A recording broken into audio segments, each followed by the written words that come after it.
Good morning guys, कैसे हैं आप? Hope so you all are well. देखिए बेटा, आज हम अपना नया टॉपिक लेकर के आए, यानी हम नया यूनिट शुरू करेंगे आज के दिन। यूनिट है हमारी यूनिट 6 एंड यूनिट्स का नाम है हमारा, नई यूनिट का नाम है general principle and process of isolation of elements. General principle and process of isolation of element, यानी तत्वों के निष्कर्षण के सिद्धांत, यानी एक्सट्रेक्शन ऑफ एलिमेंट, सिद्धांत और प्रक्रम।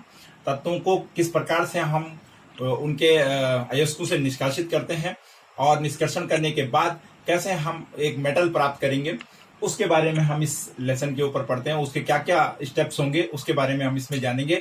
नॉर्मली इसको मेटलर्जी भी कहते हैं। इस लेसन का नाम बहुत बड़ा है, general principle and process of isolation of elements, लेकिन इसी को शॉर्ट में हम मेटलर्जी भी कहते हैं, यानी धातुओं का निष्कर्षण, एक्सट्रैक्शन ऑफ एलिमेंट। देखिए बेटा, आते हैं थोड़ा इंट्रोडक्शन पे। देखिए बेटा, हम अपने दैनिक जीवन में बहुत सारी धातुएं, मेटल्स और नॉन मेटल के संपर्क में होते हैं। यानी कि आप ये कह लीजिए कि हम अपने दैनिक जीवन में रोज बहुत सारे मेटल्स का और नॉन मेटल्स का उपयोग करते हैं। अब बात आती है कि जब हम बहुत सारे मेटल्स और नॉन मेटल का उपयोग करते हैं, तो आखिर ये मेटल्स और नॉन मेटल्स प्योर फॉर्म में हमारे पास आए कहां से, या ये कैसे प्राप्त किए जा सकते हैं। क्लियर? अब देखिए, जैसे मेटल और नॉन मेटल कहाँ, ये मिलते कहाँ है। देखिए, हमारा वायु का जो कॉम्बिनेशन है वो क्या है, एटमॉस्फेयर कहलाता है। वो क्या कहलाता है, एटमॉस्फेयर। लेकिन मेटल तो एटमॉस्फेयर में नहीं होगा।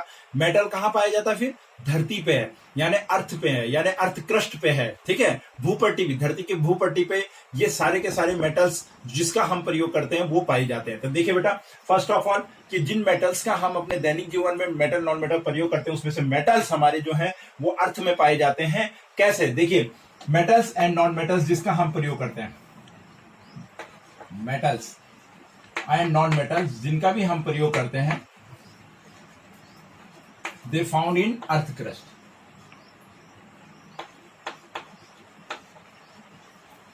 धरती पे पाए जाते हैं। कहां पाए जाते हैं? धरती की भूपट्टी पे पाए जाते हैं। और वहीं से हमने इनका क्या करना है, आइसोलेशन करना है। क्या करना है? इनका आइसोलेशन करना है। उसके लिए विभिन्न प्रक्रम हम अपनाएंगे। इस लेसन के द्वारा हम देखेंगे किस प्रकार से हम इनका उपयोग करते हैं। देखिए बेटा, अब आयरन हो गया, जैसे गोल्ड हो गया, जैसे सिल्वर हो गया, जैसे प्लेटिनम हो गया, क्रोमियम हो गया, बहुत सारी धातुएं, जिनका एल्युमिनियम हो गया, जिनका हम अपने दैनिक जीवन में लगातार हमारा क्या होता है, यूज करते हैं, उनको हम अर्थ क्रस्ट से प्राप्त करते हैं।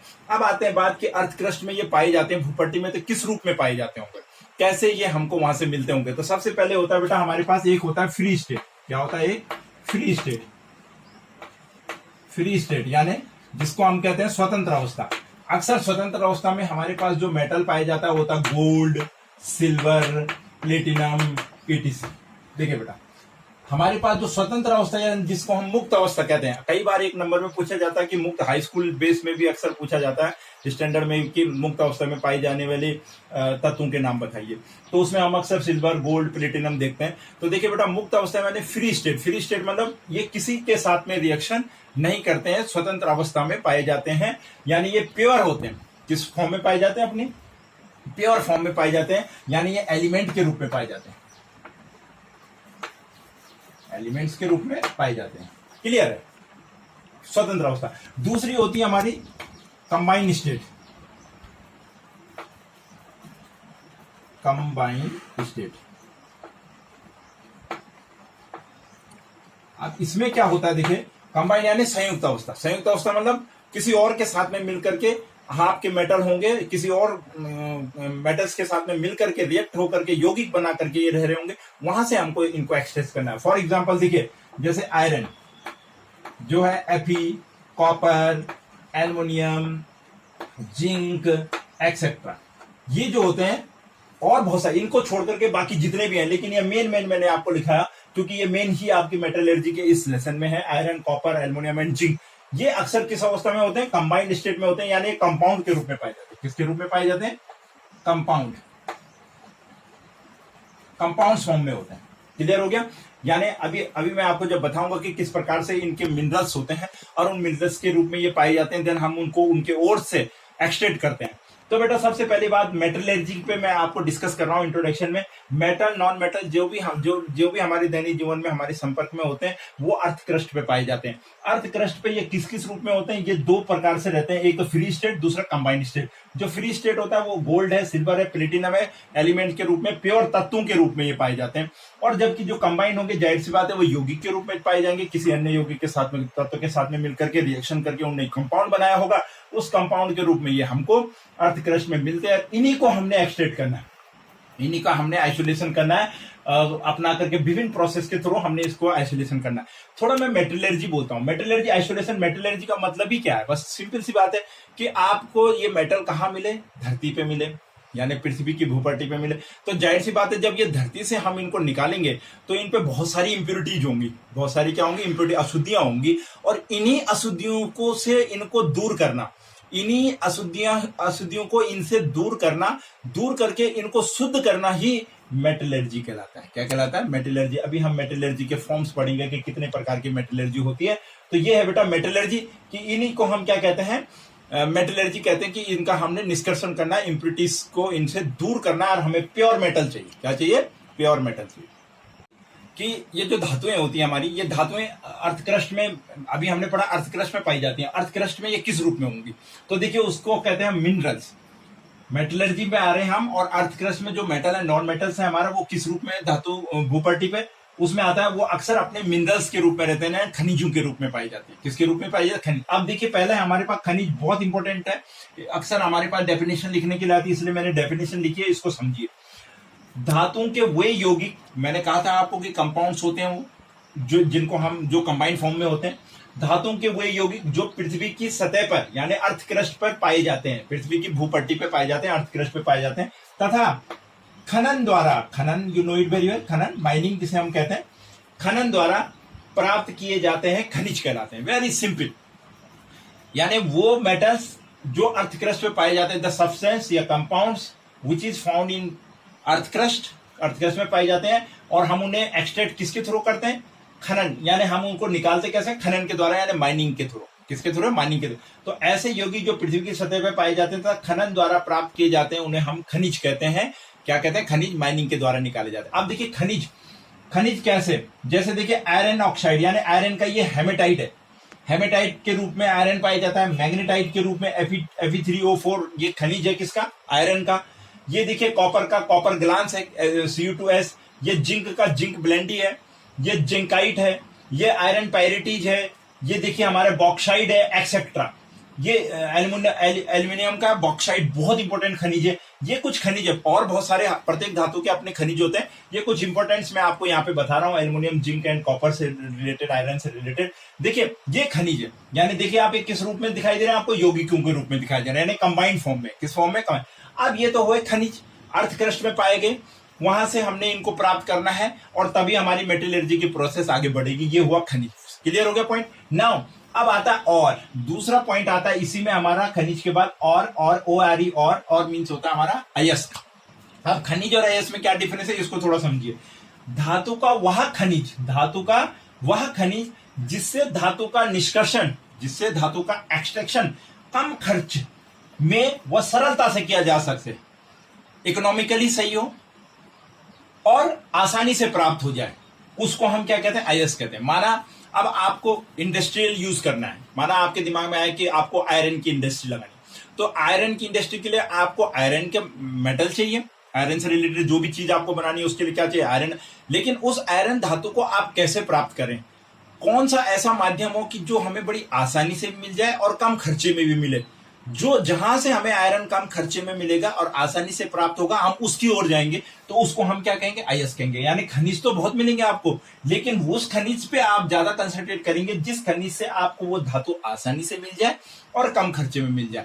फॉर टाइम ईयर, माना मैं आयरन का आपके पास एक एग्जाम्पल ले रहा हूँ। Fe2O3 हमारे पास है, देखिए ये सब आयरन के क्या है? खनिज। O4 है, या आयरन सल्फाइड वाला हमारे पास है, जो जिसे पायराइट कहते हैं हम, आयरन। ये 3, देखिए आपके पास आयरन के 3 खनिज थे। अब आपको इसमें से अयस्क छांटना है कि आयरन का अयस्क कौन सा होगा।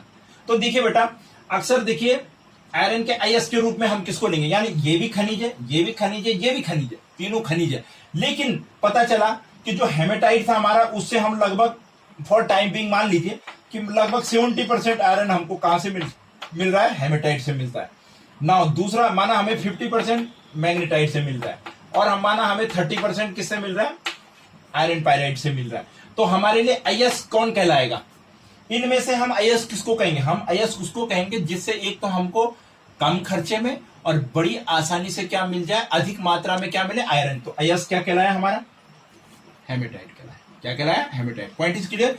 कई बार ऐसा भी होता है कि माना परसेंटेज तो है आयरन की ज्यादा, लेकिन खर्चा ये दूसरे के मुकाबले ज्यादा ले रहा है, तो फिर वो हमारा अयस्क नहीं कहलाएगा। ध्यान रखिएगा, मैं अयस्क को थोड़ा आपको समझाने की कोशिश कर रहा हूं। ऐसा खनिज जो कम खर्चे में यानी कम लागत में और आसानी से जिस खनिज से हम किसी धातु को प्राप्त कर सकते हैं, उसको हम अयस्क कहते हैं। अब मैंने उदाहरण दिया आपको हेमेटाइट, मैग्नेटाइट और आयरन पायराइट का।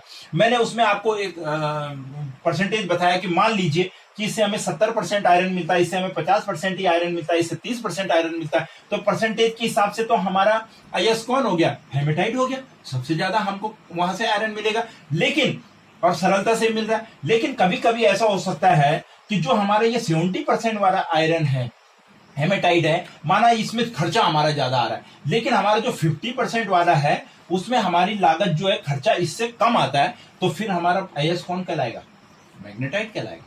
Point is clear. अयस्क हम उसको कहेंगे जो हमें आसानी से मिले और कम खर्चे में मिले। क्लियर हो गया बेटा। तो इस प्रकार से खनिज तो बहुत है, जैसे एल्युमिनियम का बॉक्साइड है, एल्युमिनियम के बहुत सारे खनिज है, लेकिन हम बॉक्साइड से ही एल्युमिनियम को प्राप्त करते हैं, क्योंकि कम खर्चे में और बड़ी आसानी से आपको क्या होता है, एल्युमिनियम मिल जाता है। तो इसलिए अयस्क का मतलब यही है। खनिज और अयस्क का डिफरेंस सिंपली है। खनिज तो नॉर्मल हो गए, जो खनन के द्वारा हम निकालेंगे, कई रूप में, कंपाउंड के रूप में, एक ही तत्व के यानी एक ही कंपाउंड, एक ही मेटल के बहुत सारे खनिज हो सकते हैं। अयस्क में क्या है, अयस्क आपका वही होगा जो उन खनिजों में से सरलता से और आसानी से आपको प्राप्त हो जाए, उसको हम क्या कहेंगे, अयस्क कहेंगे। This is the difference between minerals and और वेरी इंपॉर्टेंट वन, दोनों टॉपिक्स हैं, इसे समझने की कोशिश कीजिए और ये इसका स्क्रीनशॉट ले लीजिए इसकी डेफिनेशन के लिए। होते हैं हमारे और जो होते हैं, जैसे मैंने आपको काफी बड़ी सरलता से हम जिससे क्या कर सकते हैं, मेटल्स को प्राप्त कर सकते हैं। वो किस किस फॉर्म में होते हैं हमारे अर्थक्रस्ट में, देखिए ऑक्साइड और हो सकता है, सल्फाइड के रूप में होते हैं और अयस्क, हैलाइड्स के रूप में भी होते हैं अयस्क, और कार्बोनेट के रूप में भी होते हैं। तो अयस्क हमको अर्थक्रस्ट पे किस रूप में पाए जाएंगे, ऑक्साइड और के रूप में, सल्फाइड और के रूप में, हैलाइड और के रूप में, कार्बोनेट। ऑक्साइड और के रूप में देखिए जहां पे ऑक्सीजन होगा, Fe2O3, Fe3O4 यानी हेमेटाइट, मैग्नेटाइट आपने देख लिया। सल्फाइड में जिंक का सल्फाइड, लेड का सल्फाइड, आयरन पैराइट जिसे हम कहते हैं, रॉक सॉल्ट हैलाइड के रूप में, और रॉक सॉल्ट जिसे हम NaCl कहते हैं। आपने देखा NaCl से हम बहुत सारे और पदार्थ प्राप्त करते हैं। नाउ कार्बोनेट जिसमें जिंक कार्बोनेट हो गया, कैलामाइन हो गया, मैग्नेसाइट हो गया, MgCO3 यानी जिसमें CO3 होगा। तो यानी हमारे पास जो और होते हैं वो ऑक्साइड के रूप में भी होते हैं, वो सल्फाइड के रूप में भी होते हैं, वो हैलाइड्स के रूप में होते हैं, लेकिन मुख्य रूप से ऑक्साइड, सल्फाइड और कार्बोनेट के ही के रूप में अयस्क पाए। और इन्हीं से हमें इन धातुओं को आइसोलेट करना है, इन धातुओं को क्या करना है, आइसोलेट करना है। ये है हमारे पास टाइप्स ऑफ और यानी oxide, sulphide, halide and carbonate. देखिए बेटा, अब आते हैं मेटलर्जी पे, जो मैं स्टार्टिंग में आपको क्लियर किया था कि मेटलर्जी का मतलब ही क्या होता है कि आपको जो खनिज मिला या अयस्क मिले, उन अयस्कों से आपने क्या करना है, जो धातु है उस धातु को अलग करना है, यानी उसको प्यूरिफाइड करना है, शुद्ध करना है। तो मेटलर्जी रासायनिक विधि के द्वारा हम धातु को मेटलर्जी में क्या करते हैं, अलग करते हैं, यानी उनका हम निष्कर्षण करते हैं, एक्सट्रैक्शन करते हैं। देखिए वो होता कैसा है, देखिए मेटलर्जी 3 स्टेप में होती है, ध्यान रखिएगा, वेरी इंपॉर्टेंट। पहला है कंसंट्रेशन ऑफ ऑर, यानी जो भी अयस्क जो आपको मिला, उस अयस्क का सबसे पहले हम क्या करते हैं, सांद्रण करते हैं। क्या करते हैं, अभी मैं बताऊंगा आपको कि किस प्रकार से सांद्रण करते हैं, उसकी क्या विधियां हैं। तो कंसंट्रेशन ऑफ, सबसे पहले हम अयस्क का सांद्रण करते हैं। जो सांद्रित अयस्क हमको प्राप्त हो जाता है, उस सांद्रित अयस्क से हम क्या प्राप्त करते हैं, फिर आइसोलेशन ऑफ मेटल, यानी उससे फिर हमारा जो दूसरी प्रोसेस होती है मेटलर्जी में, वो होती है एक्सट्रैक्शन ऑफ मेटल, यानी धातु का निष्कर्षण करना है हमने उससे, यानी रिडक्शन करना है। क्या करना है, रिडक्शन का मीन्स क्या होता है, रिडक्शन मीन्स धातु को हमने रिड्यूस कर देना है उससे, जो हमें कंसंट्रेशन और मिला है। दूसरा स्टेप होता है आइसोलेशन ऑफ मेटल, और रिडक्शन भी हम इसको कहते हैं। तीसरा होता है जब हमारे को धातु मिल गई, तो जाहिर सी बात है जो धातु हमें मिलती है उसमें कुछ इंप्योरिटीज होती हैं, क्योंकि हमें मालूम है हमें उसे खनन से मिली है, यानी खनिज के अयस्क से मिली है, यानी भूपट्टी से मिली है, तो बहुत प्रकार की अशुद्धियां उसमें होंगी। तो वो जो इंप्योरिटीज होती है उनको हमें हटाना होता है, और तब हम धातु का लास्ट स्टेप में क्या कहते हैं, प्यूरिफिकेशन ऑफ मेटल करते हैं। प्यूरिफिकेशन ऑफ मेटल यानी धातु का शुद्धिकरण करते हैं, परिष्कृत धातु जो हमको मिलती है उसको शुद्ध करते हैं। तो बेटा मेटलर्जी के 3 स्टेप ध्यान रखें, कंसंट्रेशन, आइसोलेशन या रिडक्शन एंड प्यूरिफिकेशन। प्यूरिफिकेशन किस प्रकार से हम उसको शुद्ध करेंगे। अब आता है कंसंट्रेशन, बहुत इंपॉर्टेंट है, अक्सर हमारे एग्जाम में क्वेश्चंस में पूछा जाता है। कंसंट्रेशन के रिलेटेड जो टर्म्स हैं या अभी जो मैं आइसोलेशन उसके बाद का जो आपको टर्म्स बताऊंगा वो आएंगे। तो देखिए उसमें सबसे पहला आता है हमारे पास कंसंट्रेशन, यानी जो हमारे को मेटलर्जी यानी जो अयस्क प्राप्त हो उस अयस्क का हमने कंसंट्रेशन करना है, सांद्रण करना है। तो सांद्रण किन किन विधियों के द्वारा कर सकते हैं। देखिए पहली हमारे पास है हाइड्रोलिक वॉशिंग, एक है हमारे पास हाइड्रोलिक वॉशिंग, यानी इसको हम गुरुत्वीय पृथक्करण भी कहते हैं, लेविगेशन भी कहते हैं, ठीक है। दूसरा हमारे पास मैग्नेटिक सेपरेशन, यानी हमारे को ये चुंबकीय पृथक्करण, हिंदी में क्या कहते हैं हम इसे, चुंबकीय पृथक्करण, मैग्नेटिक सेपरेशन है। तीसरा हमारे पास फोर्थ फ्लोटेशन प्रोसेस, यानी फेन पलवन। फोर्थ फ्लोटेशन का मतलब होता है फेन पलवन विधि, यानी झाग विधि जिसे हम कहते हैं, झाग पलवन भी कहते हैं, फेन फोर्थ होता है। और लीचिंग, लीचिंग यानी लेविगेशन जो हमारा दूसरा हमारा मेथड है, लास्ट वाला लीचिंग मेथड है। ये चार प्रोसेस के द्वारा हम जो अयस्क होता है उसका हम क्या करते हैं, कंसंट्रेशन करते हैं। क्या करते हैं, कंसंट्रेशन ऑफ, और जो है हम इन चार विधियों के द्वारा करते हैं। आइए बेटा पहली विधि में आपको बताता हूं। पहली हमारे पास है यहाँ पर हाइड्रोलिक वॉशिंग। हाइड्रोलिक वॉशिंग जिसे हम पृथक्करण, गुरुत्वीय पृथक्करण भी कहते हैं या पृथक्करण मेथड भी कहते हैं। देखिए बेटा हाइड्रोलिक वॉशिंग का सबसे मेन पॉइंट क्या है, एक तो ये ऑक्साइड अयस्कों के लिए होती है। किसके लिए होती है, ऑक्साइड ऑर्स के, ऑक्साइड्स ऑर्स में इसका इस्तेमाल किया जाता है। दूसरा ये जो हाइड्रोलिक वॉशिंग है हमारी, इसमें क्या मुख्य पॉइंट होता है, इसमें होता है हाइड्रोलिक वॉशिंग में डिफरेंट होता है, किसका डिफरेंशिएशन किसका होता है, इसकी डेंसिटी, डेंसिटी डिफरेंस पे ये डिपेंड करती है। ये किस पे डिपेंड करती है, difference of density, difference of density, densities यानी जो और आपके पास है उसमें जो भी इम्प्योरिटीज उसके साथ में मिली होंगी, उनके साथ में जिसके भी साथ में उसने कंपाउंड जो आपको मिला है उसमें डेंसिटी का डिफरेंसेस होगा। तो डिफरेंस ऑफ डेंसिटी पे, ये डिफरेंस ऑफ ग्रेविटी पे भी ये डिपेंड करता है। किस पे करता है, डिफरेंस ऑफ ग्रेविटी पे भी।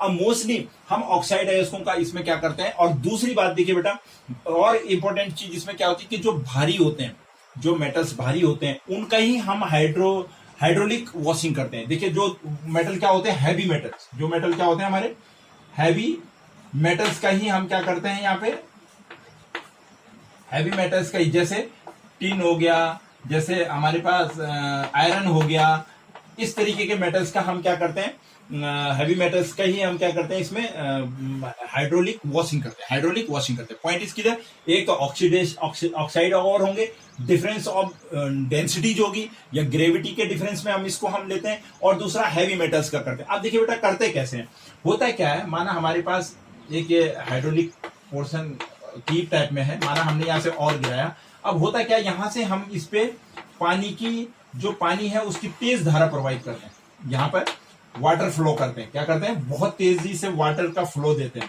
पानी इस पे डाला जाता है। यहां से हमने और डाली, ये और यहाँ पे आई, यहाँ पर इसमें पानी का तेज धारा इस पे डाली जाती है, बहुत फोर्स से पानी इसमें प्रवाहित किया जाता है। और होता क्या, जब ये पानी के संपर्क में ये और आता है तो जो इम्प्योरिटीज होती हैं वो पानी के साथ यहाँ निकल जाती है, पानी के साथ बह जाती है, क्योंकि इम्प्योरिटीज जिन्हें हम गैंग भी कहते हैं। अभी एक शब्द आएगा इम्प्योरिटीज को गैंग कहते हैं, मैं थोड़ा गैंग आपको इसके बाद एक्सप्लेन कराता हूँ।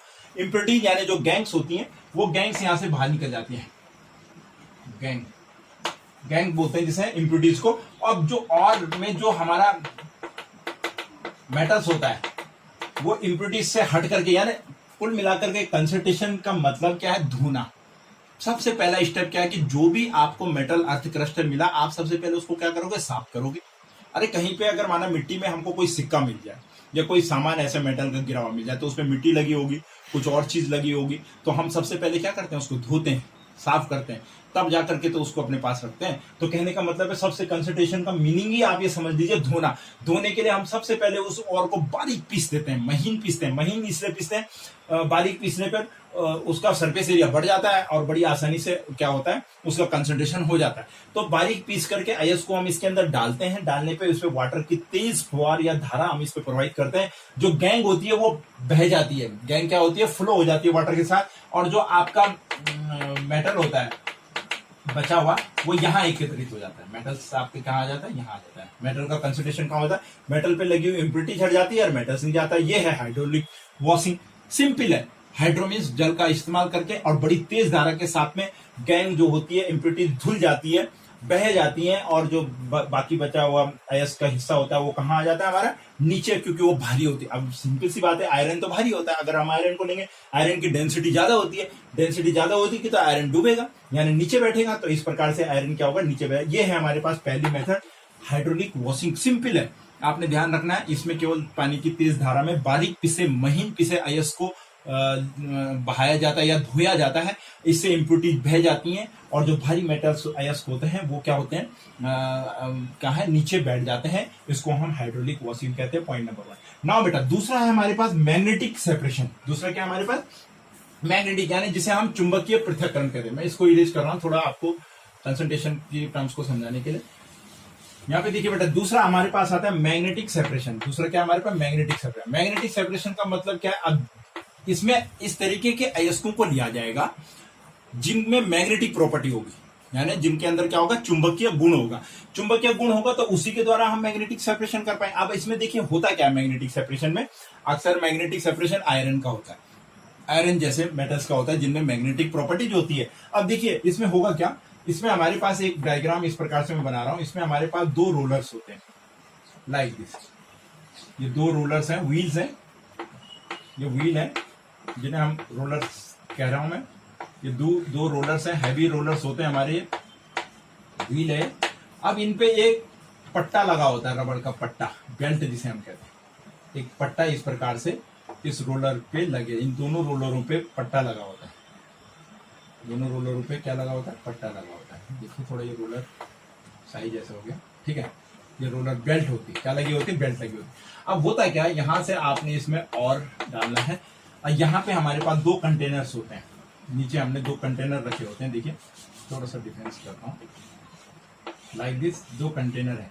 अब क्या होता है, ये बेल्ट है, ये बेल्ट रोल करेगी लाइक दिस, इधर से इधर को घूमेगी, इसमें और यहाँ पे गिरेगा बेल्ट के ऊपर। यहाँ से हम जो अयस्क होगा वो गिराएंगे, ठीक है। ये बेल्ट है, ये मैग्नेटिक, ये वाला जो रोलर है हमारा, ये मैग्नेटिक है, मैग्नेटिक रोलर, ठीक है। ये मैग्नेटिक रोलर कौन सा, ये मैग्नेटिक है, ये सिंपल है। ये दो रोलर्स होते हैं हमारे पास, इसपे एक बेल्ट लगी होती है रबड़ की, और ये वाला मैग्नेटिक होता है, ये सिंपल होता है। ये रोलर क्या होता है, इस पे ये बेल्ट घूमती है, इस पे ये बेल्ट क्या होती है, रोल करती है। क्या करती है, ये बेल्ट यहां से रोल करते हुए चलती है, रोलर पे घूमती है। अब इसमें होता क्या बेटा, क्योंकि हम कौन से वाले अयस्क लेंगे, इसमें और लेंगे जिसकी प्रॉपर्टी कैसी होगी, मैग्नेटिक होगी। हम सबसे पहले किसी भी अयस्क को बारीक पीस लेते हैं, मशीन से बारीक पीस लिया। अब हमने क्या किया, उस और को इसमें डाला, यहां से ये पुट किया, यहाँ पे ये और आई, और ये और इस बेल्ट से आई।